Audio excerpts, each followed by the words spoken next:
आज हम बात करेंगे यूहन्ना 8:31 से 36। प्रभु यीशु ने कहा कि वो जीवन के प्रकाश है, उस पर विश्वास करने से ही हम स्वर्ग जा सकते हैं, उसके साथ हमेशा के लिए रह सकते हैं।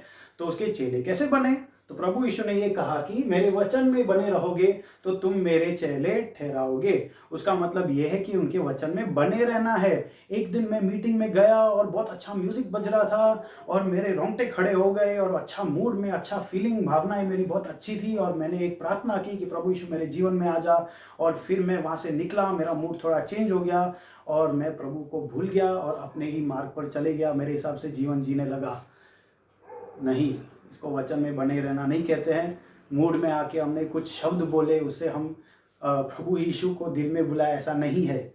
लेकिन अगर हम सच में प्रभु यीशु को अपने जीवन में बुलाए, उसको प्रभु बनाए हमारे जीवन का, तो हम उसके साथ प्यार में पड़ जाते हैं, उसके साथ एक रिश्ता बांधना चाहते हैं, उसके वचन हम की भूख आ जाती है हम में कि प्रभु तेरे बारे में मुझे और जानना है। और फिर हम उसके वचन में आगे आगे बढ़ते हैं और उस प्रकार हमारा जीवन भी बीतता है। तो वचन में बने रहना कुछ और ही है, उसको सच में प्रभु यीशु के चेले बनना कहते हैं।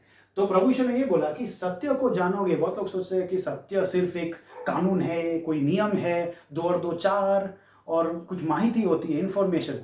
लेकिन सत्य, मार्ग और जीवन, मार्ग, सत्य और जीवन प्रभु यीशु ने कहा कि वो खुद है। उसका मतलब सत्य में व्यक्तित्व है। मतलब जितना हम प्रभु यीशु को जानेंगे, उसके साथ एक रिश्ता बांधेंगे, उसके साथ बातचीत करेंगे, उसके वचन में उनके बारे में हम जानेंगे, तो हम सत्य को जानेंगे। बहुत लोग के पास सवाल है कि मैं कौन हूँ, मैं कहाँ से आया हूँ, मेरा इस जीवन का मकसद क्या है। और ये दिल की बहुत गहरे क्वेश्चन है, सवाल है, जो सिर्फ प्रभु यीशु उत्तर दे सकते हैं। और सच्चाई को जानेंगे तो हम ये सब के उत्तर हमको मिलेंगे प्रभु के वचन से, प्रभु यीशु खुद हमको देंगे। तो सत्य तुम्हें मुक्त करेगा। तो लोग पूछते हैं कि यहूदी थे तब, रोमियो के राज के नीचे थे, हम तो अब्राहम की वंशावली के हैं, हम तो मुक्ति है।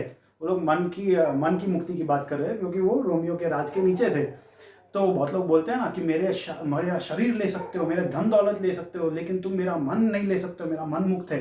प्रभु यीशु उनको ये कहते हैं कि पाप जिसने भी किया है वो पाप का गुलाम बन जाता है, वो पाप का दास बन जाता है। उदाहरण के तौर से मान लो मैंने एक झूठ बोला, सफ़ेद झूठ या काला झूठ या जो भी रंग का झूठ बोलो, मैंने झूठ बोला, उसको ठीक साबित करने के लिए मैं दूसरा झूठ बोलता हूँ और फिर तीसरा झूठ बोलता हूँ, और फिर अब सब लोगों को पता चला तो अब मैं उसको सच मान के और भी उसमें फंस जाता हूँ। तो पाप हमको फंसा देता है।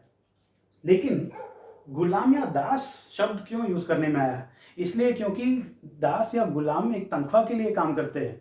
मुझे ये चाहिए इसलिए मैं ये काम कर रहा हूँ और फिर मैं वहां से चले जाता हूँ। मतलब हम परिवार के कभी सदस्य नहीं बन जाते। और पाप का तनख्वाह क्या होता है? मौत। तो हम मौत के लिए काम करते हैं। ये दुनिया की आकर्षण, ये दुनिया की चीजें हमको इतने प्यारे लगते हैं, इतना लगाव है उससे कि हम उसी में जीना चाहते हैं। हो मेरा जीवन, मेरे पास रोटी कपड़ा मकान है, मेरे को ऐसे ही जीना है, मेरे निर्णय उसके हिसाब से ही बनती है। तो पाप के गुलाम बन जाते हैं, हम फंस जाते हैं उसके अंदर, जकड़ लेती है हमको। तो हम देखते हैं कि प्रभु यीशु कहते हैं कि पुत्र घर में सदा रहता है। तो क्या हम पुत्र बनना चाहते हैं, प्रभु यीशु के साथ एक रिश्ता बांधना चाहते हैं? बहुत लोग बोलते हैं मुझे स्वर्ग जाना है। तो हम पूछते हैं क्यों?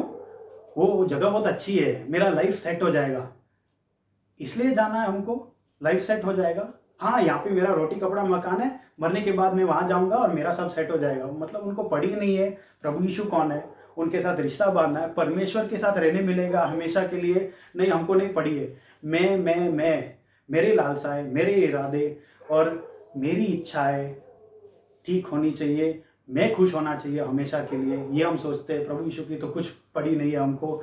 तो वो तनख्वाह हमको चाहिए। पाप ने हमको इतना जकड़ लिया है कि हमारे प्राथमिकताएं को ही उन्होंने चेंज कर दिया है। तो हम मुक्त नहीं हो सकते। लेकिन अगर हम पुत्र है तो हम घर में सदा रहेंगे। तो प्रभु यीशु कहते हैं यदि पुत्र तुम्हें मुक्ति देगा तो सच में तुम मुक्त हो जाओगे। पुत्र मतलब प्रभु यीशु।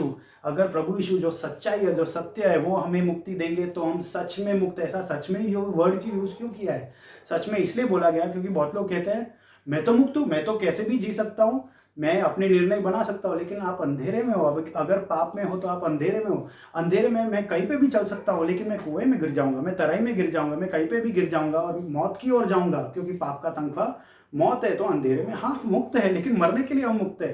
तो क्या हम रोशनी में आना चाहते हैं, प्रभु यीशु के रिश्ते में आना चाहते हैं, उनके प्यार में पढ़ के रोशनी में क्या आना चाहते हैं, मार्ग पे जाना चाहते हैं और सच्चाई की ओर बढ़ना चाहते हैं, तो प्रभु यीशु के पास आओ, वो हमको बचाएगा, वो हमको मार्ग दिखाएंगे।